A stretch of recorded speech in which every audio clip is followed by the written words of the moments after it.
Hello and welcome back to another video. It's been a hell of a long time since I've done one of these, so do forgive me if I sound ever so slightly rusty or out of practice with anything that maybe you're used to if you are coming back to this channel.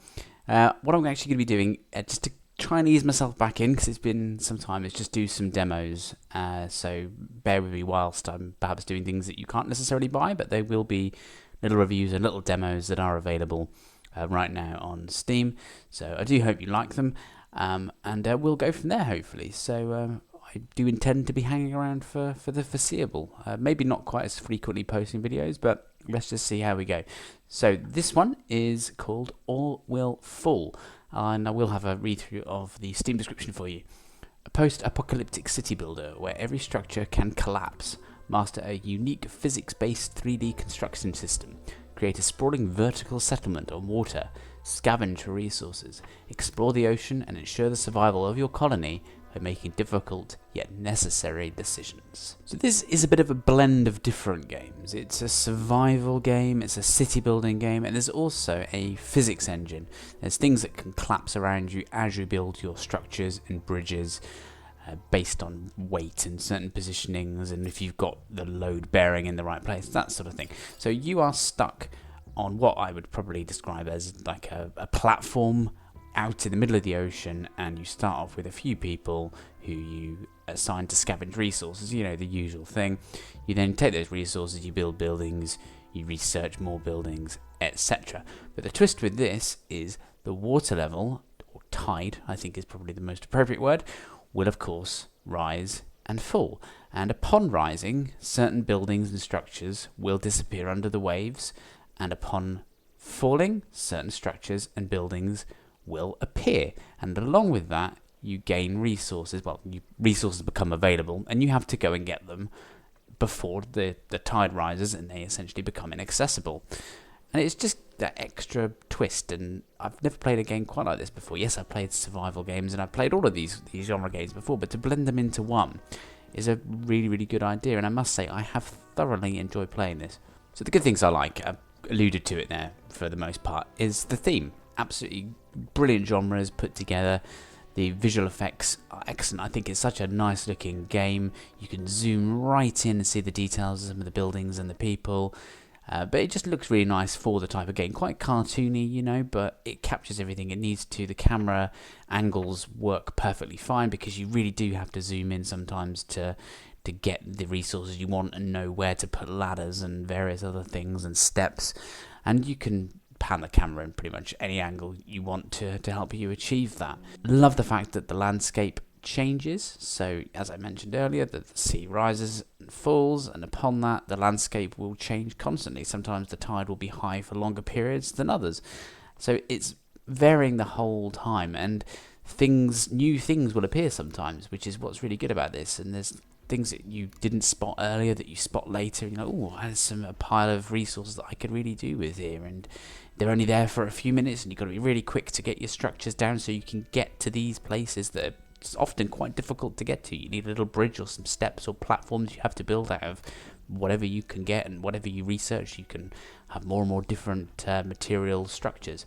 It's interesting though, this one, because it feels relaxing, I think, probably because of the way it looks, and I think the background music is kind of cool, and you hear the sea, and that's relaxing, isn't it? I mean, albeit it's quite rough at times, the sea, but yeah. But then you do have that pressure, because if you've got workers down quite low and the tide comes in, they can drown.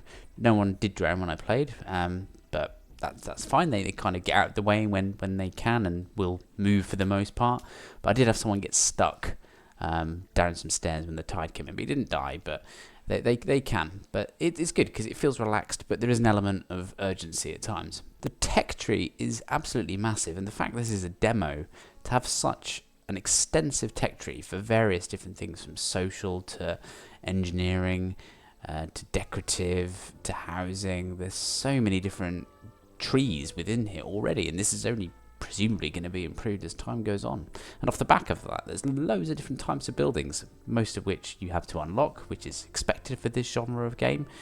But eventually, as you start unlocking things, obviously there's a limitation of the demo because the game eventually ends. You can't get further than a certain point, and I did complete it. But by the end, I had loads of different buildings I could build. So, and you have to be so careful where you want to place them and build up or across. So you have to almost play a little bit of Tetris with this as well, actually, because you've got to place things in very small spaces that are permanently above water. So it's a challenge in itself, these buildings and where to put them. There's also a physics engine, so if you're building bridges across from one area to another, if the load becomes too much or they're unstable, they will collapse. But the game has a great feature in that you can undo something, so you don't have to risk losing all the resources or killing people. If it's going to fall down, you can undo it and rethink your structures so they don't fall down. But the physics engine, for the most part, is good, and I will come on to some negative aspect of that in a moment. Another point that I really like is there is a bit of story going along, so as time goes on, things will pop up on screen. You have to make a decision as to how you want to deal with things that might take on more people, but with the sacrifice to resources, or you can leave them. But yeah, there's all sorts of random decisions that you can make about things that are going on your platform, on your little island, which I really like because it keeps an element of story there, so you don't feel like you're just doing things for the sake of it.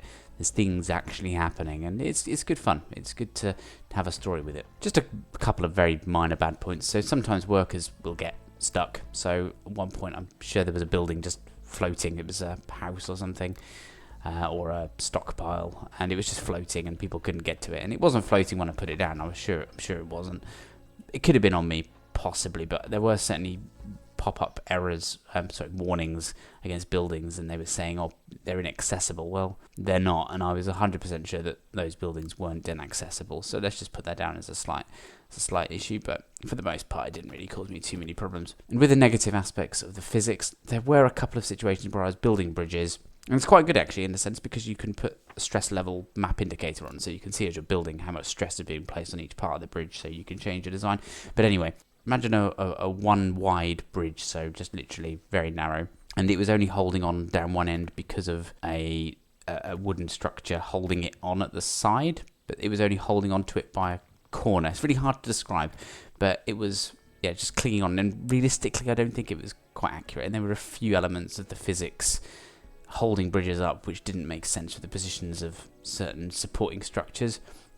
Didn't seem to indicate to me that they would be particularly supportive in a real world environment. But anyway, it's just a game. But there were a couple of situations where it just seemed a little bit unrealistic, the supports of the bridge.